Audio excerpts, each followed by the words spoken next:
Nous avons maintenant l'intervention de Monsieur Philippe Chavaroche, docteur en sciences de l'éducation, que je vais laisser se présenter et surtout... Non, ça vous ennuie? Non. Parce que je pense que vous avez un parcours extrêmement riche et que c'est à vous de savoir ce que vous voulez mettre en avant. Je vais le décliner au fur et à mesure. Voilà. Et donc, avec la question qui est posée maintenant et qui est celle de son dernier ouvrage, où va le médico-social? Parce que je vous rappelle qu'on y va tous ensemble. Merci beaucoup, merci de votre invitation. Ce n'est pas la première fois, je crois, que je viens vous rencontrer au GPF. Alors, je retiendrai dans le titre de mon intervention donc, le mot essentiel. Et je pense qu'il n'a pas été choisi par hasard. Il faut reconnaître que c'est un terme qui a pris une valeur inattendue ces derniers temps.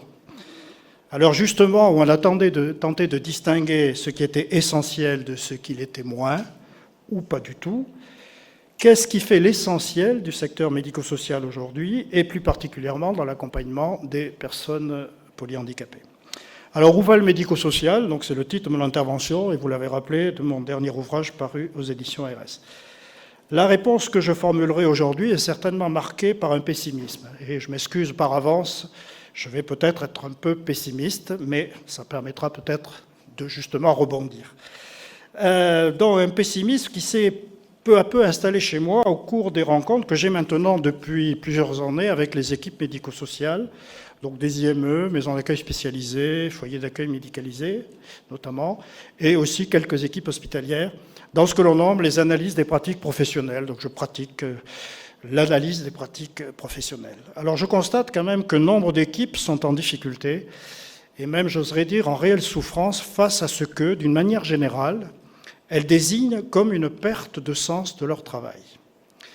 C'est comme si justement l'essentiel avait disparu. Alors l'essentiel, c'est ce qui porte, on pourrait dire, le sens le plus profond. Essentiel, le terme sens est compris dans ce mot. Si les commerces essentiels étaient ceux qui assuraient une survie alimentaire, notamment pendant le confinement, on a, à juste titre, pointé que l'essentiel n'était peut-être pas là seulement. D'autres sens de la vie devaient être eux aussi préservés. Le sens, c'est peut-être ce qui assure la survie psychique. On sait que dans le cas de l'enfant, si on ne vient pas, dès sa naissance, donner sens à ce qu'il vit, son activité psychique en sera gravement altérée. Bion l'a en son temps parfaitement démontré. Alors où va le médico-social? Dans ces avancées certes nécessaires, ce secteur n'est-il pas en train d'oublier, voire ce qui serait pire de nier, ce qui reste essentiel dans l'accompagnement des personnes handicapées, et donc plus particulièrement des personnes polyhandicapées? Alors je fais l'hypothèse qu'au-delà des conditions matérielles de travail des professionnels, bien sûr à prendre en compte, ce sont les conditions psychiques sur lesquelles ils peuvent s'étayer qui sont aujourd'hui gravement menacées. Cela peut expliquer, à mon avis, cet épuisement un peu généralisé qui se traduit quand même dans ce secteur par un absentéisme massif, des démissions en chaîne et une quantité conséquente de postes à pourvoir. Je vais donc tenter de dégager quelques éléments problématiques qui disent combien le médico-social ne sait peut-être plus trop où il va et combien, en se recentrant sur ses essentiels, il peut peut-être trouver une voie possible de sens, tant pour les personnes accueillies que pour les familles et les professionnels. Un des premiers points qui pose question, à mon avis, est la représentation dominante du handicap qui s'est peu à peu installée dans les esprits. La personne handicapée est l'objet, comme a pu le dire en son temps Jean-Yves Barrère lors de la sortie de la loi 2002, on a affaire à une représentation valido-centrée, c'est-à-dire une personne, certes handicapée, mais à même d'avoir un projet, de signer un contrat de séjour et, dernière avancée, d'être au bénéfice d'une inclusion aujourd'hui prônée comme l'aboutissement ultime d'une politique publique du handicap. Le handicap serait alors totalement dissous, et on peut s'interroger sur ce terme dans la société. Si ces avancées correspondent bien sûr aux besoins et aspirations de certaines personnes handicapées, elles ne peuvent être généralisables à l'ensemble des personnes. Il n'y a pas deux personnes handicapées semblables.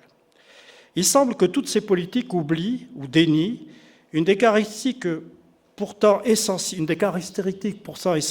de certaines formes du handicap, la fragilité, la vulnérabilité, le besoin de protection. comme si ces faiblesses, je mets faiblesse entre guillemets, étaient une forme de stigmatisation qu'il fallait à tout prix refouler contre un retour possible des massives relégations qui ont affecté le handicap depuis des lustres. À vouloir jeter l'eau de ces stigmates, ne risque-t-on pas de jeter les personnes les plus handicapées avec, et donc les personnes polyhandicapées? On sait qu'aujourd'hui prédomine le mythe de l'homme fort, autonome, et autonome pas du tout dans le sens que le développait le premier intervenant, autonome au sens de se débrouiller tout seul. Oui, le mythe de l'homme fort, autonome, entrepreneur de lui-même, selon la formule de Roland Goury, acteur de la société et bien sûr porteur d'un projet. Mais à vouloir plaquer cette représentation sur les personnes les plus handicapées, ne les mettons pas dans une situation de contrainte trop forte dans laquelle elles ne pourront pas s'inscrire pleinement ou avec de trop grandes difficultés. Cette sorte de déni d'une réalité du handicap, qui bien sûr, dans le cas du polyhandicap, est massive, complexe, souvent douloureuse, ne sert pas les personnes elles-mêmes, leurs familles et les professionnels qui les accompagnent. Il me semble que le sens de cet accompagnement ne peut venir que d'une prise en compte de cette réalité clinique, de sa bonne compréhension, et moins de cet idéal certes attractif qui creuse un fossé entre elles et une représentation normalisante du handicap aujourd'hui dominante. Les équipes pointent souvent que les personnes handicapées dont on parle dans les textes, dans les directives, ne sont pas les mêmes que celles dont elles s'occupent quotidiennement. Il faut peut-être rappeler ici que le handicap, aussi grave fût-il, n'affecte pas le sujet, et qu'il y a bien des manières d'être sujet, et pas uniquement comme veut nous le faire croire aujourd'hui, c'est-à-dire d'être cet homme fort dont je parlais tout à l'heure. Ce n'est pas donc parce qu'on est fort, autonome, inclus, qu'on serait plus sujet. Bernard Duret évoque ces manières atypiques d'être sujet dans le polyhandicap, lorsqu'il parle de sujet potentiel, ou dans les cas les plus éloignés, de présumés sujets à nos yeux. Au-delà des formules lénifiantes qui font florès aujourd'hui dans le discours sur le handicap, si l'accompagnement a un sens profond, mais sans doute plus discret, c'est bien l'émergence et l'expression d'un sujet, quelles que soient les manières, parfois ténues ou atypiques, dont il se présente. Le sujet, fût-il gravement atteint dans son corps et son esprit, reste inaliénable. Et il y a peut-être un paradoxe à vouloir aujourd'hui faire rentrer cette subjectivité singulière qu'est chaque personne handicapée et polyhandicapée dans une sorte de moule normatif, bien sûr pour son bien, mais l'on sait que chaque fois que l'on a décidé quoi que ce soit pour ces personnes, et parfois le pire, c'était toujours pour leur bien. Il y a également une dimension du sujet handicapé qui semble aujourd'hui totalement occultée. C'est la possible, sinon quasi certaine dans bien des cas, souffrance psychique de ces personnes. La souffrance physique, à contrario, est aujourd'hui bien mieux prise en compte. Mais on sait que dans le polyhandicap, des troubles de l'identité sont fréquents et s'accompagnent de vécus d'angoisse, plus ou moins de nature archaïque ou dépressive. L'exemple cité tout à l'heure de ce garçon dont parlait Elisabeth Huckman montre bien effectivement la souffrance psychique extrême. Ces souffrances s'expriment dans une symptomatologie diverse, extrêmement complexe à identifier et à comprendre. Aujourd'hui, la souffrance psychique n'est plus nommée comme cette extrême difficulté à être et à vivre sa vie de la manière la plus apaisée possible et que l'on se doit de soulager. Les troubles sont de nos jours identifiés majoritairement comme fonctionnels, d'origine exclusivement neurologique, ce qui reste vrai sans doute, mais qui n'évacue pas pour autant ce que le sujet en vit dans sa subjectivité. Les équipes témoignent très directement de ces souffrances. Elles les ressentent parfois très durement dans une proximité corporelle et psychique de tous les instants. Mais les mots, M-O-T-S, et les espaces pour dire ces mots, M-A-U-X, semblent aujourd'hui avoir disparu. Les réunions cliniques pour transformer ces vécus souvent bruts en une pensée, et donc en sens, ont dans bien des établissements été supprimées ou réduites. réduite à de simples instances d'enregistrement et de suivi du projet personnalisé. Les repérages théoriques psychopathologiques, tels que par exemple Philippe Gabaye les décrit dans le livre « La personne polyhandicapée », publié par le CESAP, je pense que vous connaissez tous ce livre. Ces repérages théoriques donc, ne sont plus guère portés et travaillés dans de véritables dynamiques cliniques institutionnelles. Les équipes sont bien souvent très seules face à des comportements parfois extrêmes, de violence, d'automutilation. L'inflation de protocoles, ordonnés bien des fois par un encadrement, sans qu'elle n'ait été concernée, ne peuvent pas remplacer ce travail clinique collectif. Travail clinique collectif, certes long, jamais abouti, mais qui vient mettre de la pensée et des mots là où, chez la personne polyhandicapée, c'est le corps qui vient dire sa souffrance. Derrière ce qui ressemble quand même à un déni de la souffrance psychique, c'est toute une orientation d'accompagnement qui se fait jour. J'en veux pour preuve la disparition des aides médico-psychologiques, AMP, et leur transformation en AES, accompagnateur éducatif et social. La profession d'AMP est une de celles qui est certainement la plus emblématique du secteur médico-social, et plus particulièrement avec les personnes les plus handicapées. N'oublions pas qu'elle est née dans les années en 72, le rappelait Michel Chauvière, qu'elle est née, et en fait elle avait été travaillée bien avant 72, qu'elle est née donc dans les établissements accueillant ce que l'on nommait avant les arriérés profonds, et ça a été rappelé tout à l'heure. On peut citer le Clos du Nid en Lozère, autour de François Toscaïès, l'IM de Draveil, autour de Sœur Cyril de Cocola.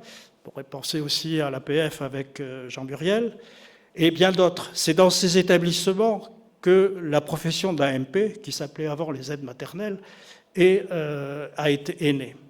Et ce fut le cas également de la Fondation John Bost, donc, où j'ai effectué la quasi-totalité de mon parcours professionnel, et notamment auprès de personnes polyhandicapées, et où j'ai eu, pendant quelques années, la responsabilité de la formation des AMP au sein de son centre de formation. Alors pourquoi cette disparition des AMP me pose problème ? Si la première appellation, donc aide médico-psychologique, disait bien que l'accompagnement était d'abord au plus près de la personne, dans son vécu corporel et psychique, au travers des gestes du quotidien, dans une relation d'aide. La nouvelle domination vient signifier, dans les termes éducatifs et social, qui sont d'ailleurs redondants, que cet accompagnement, qui a remplacé le mot aide, aussi, soulignons-le, vise le dehors, où la personne est censée se diriger et vivre. Rappelons que le mot éducatif vient de ex ducere, conduire au dehors, et que le dehors de l'homme, c'est principalement son environnement social. On peut dire que l'on est passé d'une conception centrée sur le dedans de la personne, son corps, son espace psychique, bien entendu étroitement lié, à une conception qui place cette personne dans un dehors social où elle est censée y trouver sa place. Mais comment aller vers le dehors, et c'est bien entendu souhaitable, là n'est pas la question, comment aller vers le dehors lorsque le dedans est fragile, douloureux et doit être étrayé presque au jour le jour par des soins continus et soutenus. Bien sûr, on me dira que les AES, avec leurs collègues aides-soignants, continuent à prodiguer ces soins de base, corporels pour l'essentiel, les levées, les toilettes, les repas, le confort. Mais en changeant les mots, on risque de changer le sens de la chose. Et le choix du vocabulaire est loin d'être anodin. On en a tous les jours l'exemple dans les médias. Ce qui n'est plus nommé ou mal nommé, comme disait Camus, risque de disparaître ou d'être perverti. La disparition des AMP vient mettre en évidence un changement profond de paradigme dans la conception du handicap. Si pendant longtemps, c'est la vision médicale qui prédominait, au point d'être parfois hégémonique et uniquement centrée sur les déficiences, c'est aujourd'hui la vision sociale qui prend le pas.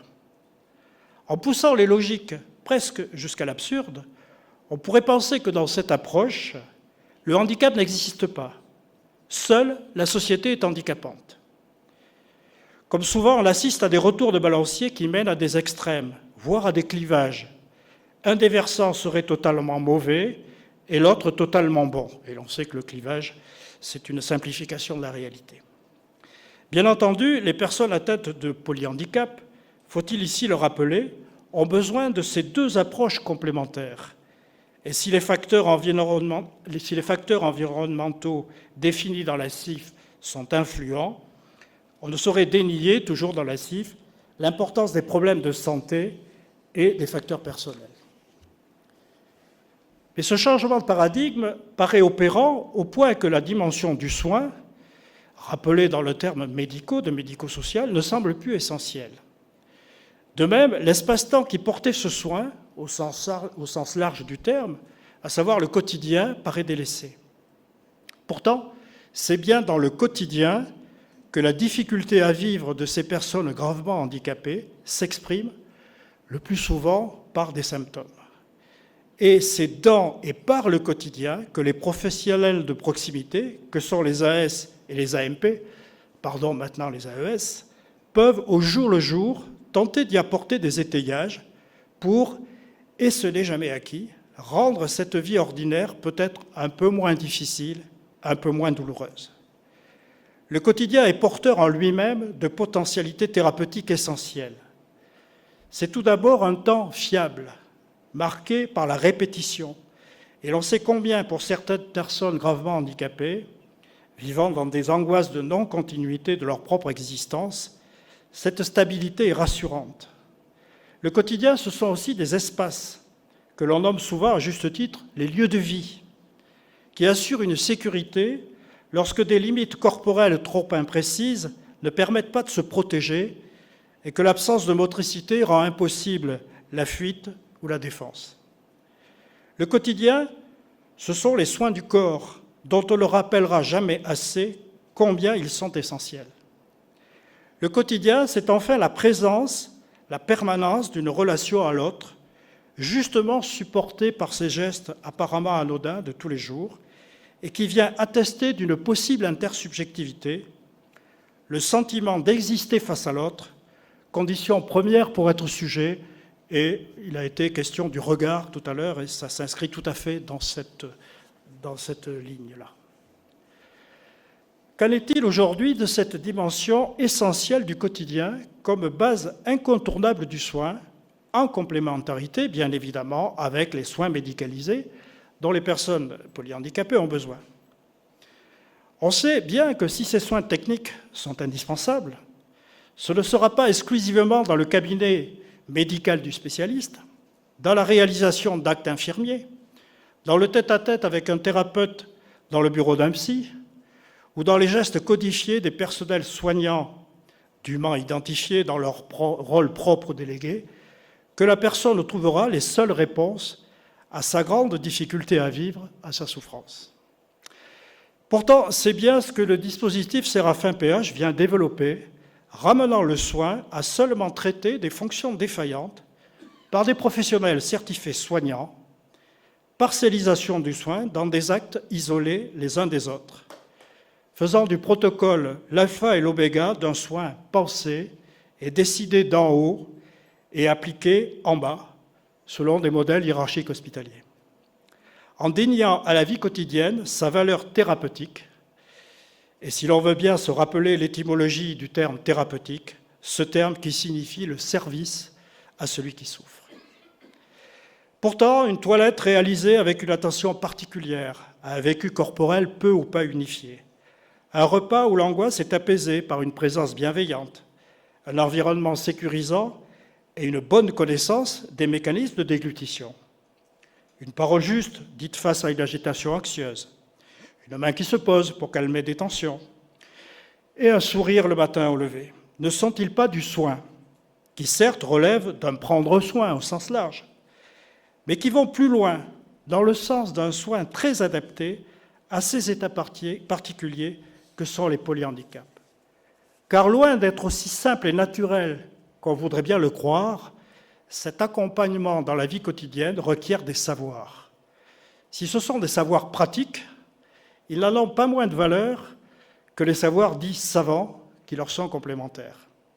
Ces savoirs, partagés le plus largement possible entre les professionnels de proximité et les spécialistes, contribue à faire de cette vie apparemment ordinaire qu'est le quotidien quelque chose qui justement n'est pas ordinaire, mais hautement élaboré, relevant à la fois de l'art et de la science. Bien sûr, me dira-t-on, ces attitudes, ces attentions, ces gestes simples se poursuivront, mais seront-ils encore reconnus à leur juste valeur ? Les gisements de savoir construits et accumulés par les professionnels les plus proches des personnes polyhandicapées seront-ils toujours enrichis dans une dynamique de co-construction de l'accompagnement avec les spécialistes et les familles? Séraphin PH n'est-il qu'un simple outil budgétaire ou amène-t-il un véritable changement de paradigme? J'ai à ce niveau une crainte, celle de la disparition de l'institution comme support du soin quotidien au profit de réponses parcellisées et risquant d'être morcelées, alors que les personnes polyhandicapées ont grand besoin d'unification dans un accompagnement qui fasse en permanence la synthèse entre les diverses nécessités médicales, psychologiques, sociales, éducatives, chacune ayant bien sûr sa pertinence. Il ne suffit pas de décréter la fin des institutions pour que d'un seul coup le sort des personnes handicapées en soit transformé, comme si elles étaient, les institutions, à elles seules totalement responsables de leur infortune. On peut modifier la forme et la nature des établissements. Ces personnes, comme d'ailleurs l'ensemble des humains, auront toujours besoin d'institutions autour d'eux pour les soigner, les éduquer, les gouverner, pour reprendre les 3 métiers impossibles de Freud. C'est-à-dire un espace d'intersubjectivité pour penser, rêver, agir de manière concertée et si possible harmonieuse. Ne pas oublier ici la distinction que faisait François Toscaïès entre établissement et institution. L'établissement étant l'entité pratique, matérielle, juridique, l'institution étant la dynamique intersubjective, la dynamique humaine qui s'élabore et qui se construit autour de la personne polyhandicapée, en l'occurrence. Pierre de Lion a ajouté que l'établissement est impersonnel, l'institution est interpersonnelle. On se trompe lourdement, à mon avis, en parlant de supprimer les institutions au profit de plateformes, si ces instruments ne sont que des distributeurs de prestations qui ne sont pas pensés collectivement par une équipe, mais du seul ressort d'un coordinateur. Cette complexité de l'accompagnement ne peut être assumée et assurée que si elle articule en permanence à cette clinique très singulière et complexe qu'est le polyhandicap, une dynamique institutionnelle qui associe étroitement l'ensemble des acteurs, chacun étant en dernier ressort au service de cette clinique. Je constate que dans bien des établissements, des clivages s'installent, notamment entre les instances de direction, de plus en plus éloignées du terrain, et les professionnels de proximité, les plus en contact direct avec les personnes accueillies. Il semble que ces deux instances ne parlent plus le même langage. Langage managérial pour les uns, langage porteur de toutes les complexités de la clinique pour les autres. Si pour les premiers, il faut organiser la prise en charge dans le cadre des textes, des référentiels, des évaluations, des contrôles, des budgets, pour les seconds, il témoigne d'une réalité du handicap qui échappe à toute programmation, qui vient parfois déstabiliser le lendemain ce qu'on avait décidé la veille, qui oppose à la rationalité l'énigme de certains comportements qu'il faut tenter de décoder hors des grilles préformatées, qui vient percuter les affects, car oui, l'accompagnement des personnes polyhandicapées suscite des affects, positifs ou négatifs, parfois les deux en même temps. La clinique, ça ne s'organise pas, ça se partage dans des instances communes où chaque acteur professionnel, quelle que soit sa fonction, famille, autorité de tutelle, doit jouer sa partition en accord avec celle des autres. C'est bien là que le sens de cet accompagnement se construit au jour le jour. Et lorsque nombre de professionnels témoignent d'une perte de sens de leur travail, c'est sans doute parce qu'un écart trop grand s'est creusé entre un discours sur le handicap et la réalité de ce qu'ils vivent auprès des personnes. Comme s'il existait une sorte de sens prêt à l'emploi, venu d'en haut, mais qui ne peut s'appliquer comme tel dans l'accompagnement au plus près de la personne. On pourrait aussi reprendre la formule de Camus, l'homme n'est pas une idée. Le repère essentiel, pour reprendre le titre de ces journées, ne serait-il pas alors de construire ou de reconstruire, j'ai l'impression qu'il faut reconstruire, collectivement autour des personnes polyhandicapées, toutes les ouvertures possibles vers une moindre souffrance, une présence accrue à notre monde, et je préfère employer ce terme plutôt que ce terme d'inclusion, présence accrue à notre monde, et une expression de soi en tant que sujet pleinement reconnu. Je vous remercie.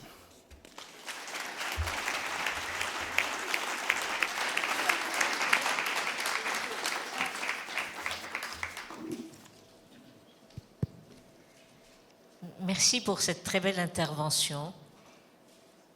Et j'ai envie de la conclure avec quelque chose que beaucoup d'entre vous ont déjà entendu, qui est la définition de l'accompagnement par le petit Robert. Alors, ok, c'est un peu biaisé, il s'agit d'accompagnement musical. Mais n'empêche que ça correspond exactement à ce qu'on aimerait voir partout. Et c'est la suivante, accompagner, c'est jouer avec quelqu'un la partie qui soutient sa mélodie. Pas beau ça ?